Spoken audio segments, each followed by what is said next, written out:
I'm happy with my serve and overall, with the way I adapted to Rome, because for sure today felt like the best day since I came here. So it was a solid performance for sure.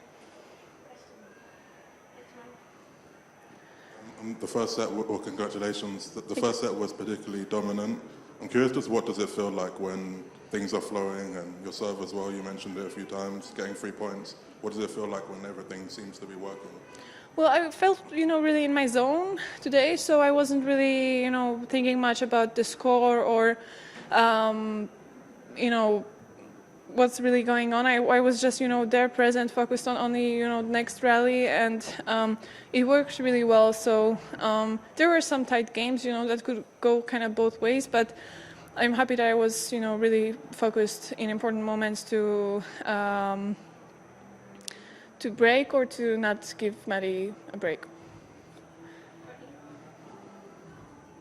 Congrats, Iga. Thanks. Speaking on your serve, I think going into this tournament, you were either 1 or 2 on tour in service games 1 percentage. One more time? Service games 1 percentage. You were either number 1 or number 2 on tour going in. Yeah, I know. That's weird. Your reaction is why I'm asking the question, which is in terms of that aspect of your game, the serve, being more comfortable behind it. What do you attribute that improvement to? Is it, I know you talk about the second serve a lot, but is it also how you're playing and going about your service games? Is it focus? What do you attribute to the improvement there? Well, honestly, I keep laughing about my serve, but I know it's pretty good. I wouldn't be here if it wasn't. So I wasn't aware of the stat, but I don't know. I think, even if I don't serve well, I know I can win points by just, playing, behind the baseline. So I always have a plan B, and I've had more and more matches where my serve was working. So,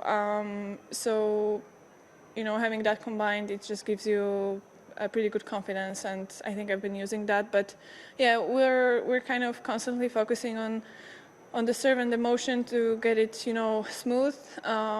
And I'm happy that today it worked, because it's not like I had, much time to practice it since beginning of Stuttgart. So yeah, I'm just proud of it today, but I don't want to take anything for granted.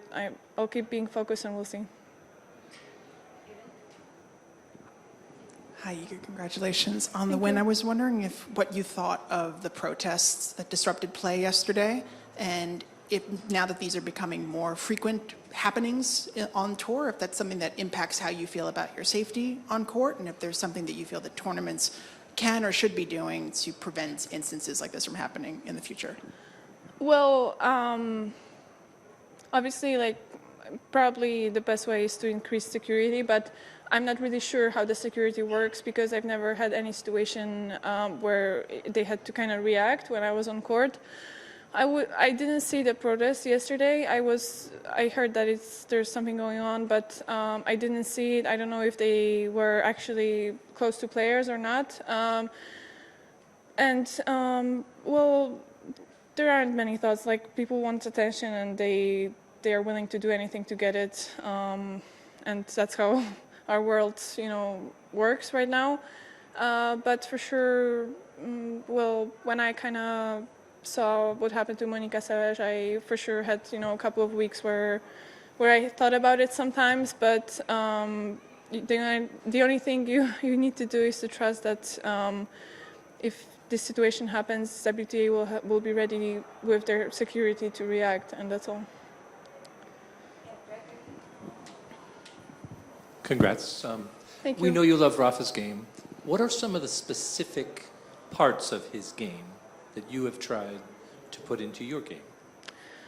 Well, it's not like I'm really focusing on that, because he's a guy. He has different powers, different strengths, and I'm never going to be able to spin the ball the way he spins it. But it's good to look at his forehand, for example, as an example, how he's using this spin to make a difference. And also, his backhand is pretty flat, so I think we have many similarities in that case. But overall, I'm his fan more because of how he behaves, So this is something that I try to look up to more.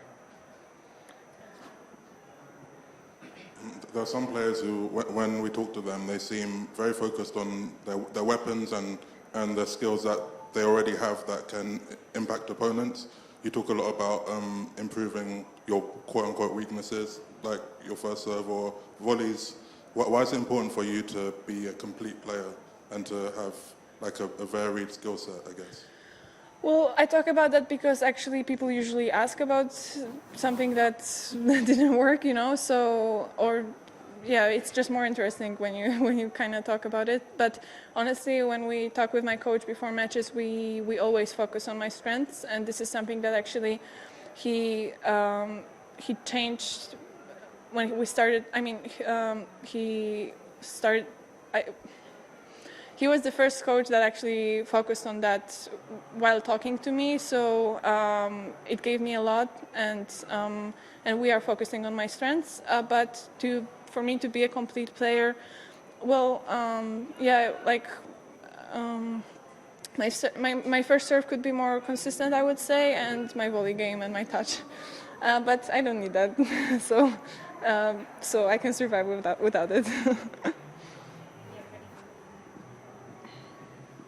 Coco yesterday was talking about how she has kind of the weird thing about how people in the same junior class aren't going to be your competitors for like the next 10, 15 years. It's like the same people, you know, you kind of see and you kind of grow up together onto the tour.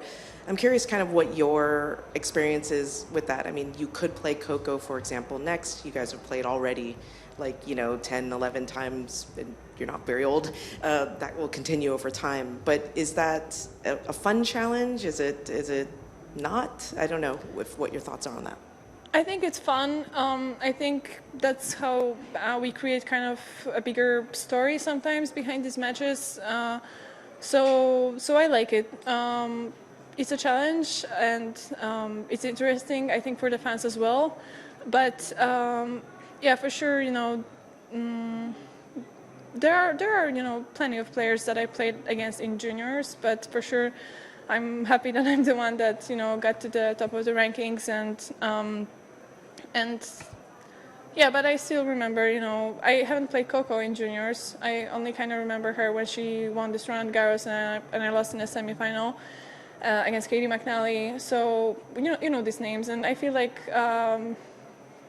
yeah, life is pretty tricky. Like one decision that you make when you're 17 can kind of create totally different path, you know. So I'm just fortunate that I made good decisions and I had good people around me, so I can be here. And Coco, I guess she feels pretty similar. Thank you.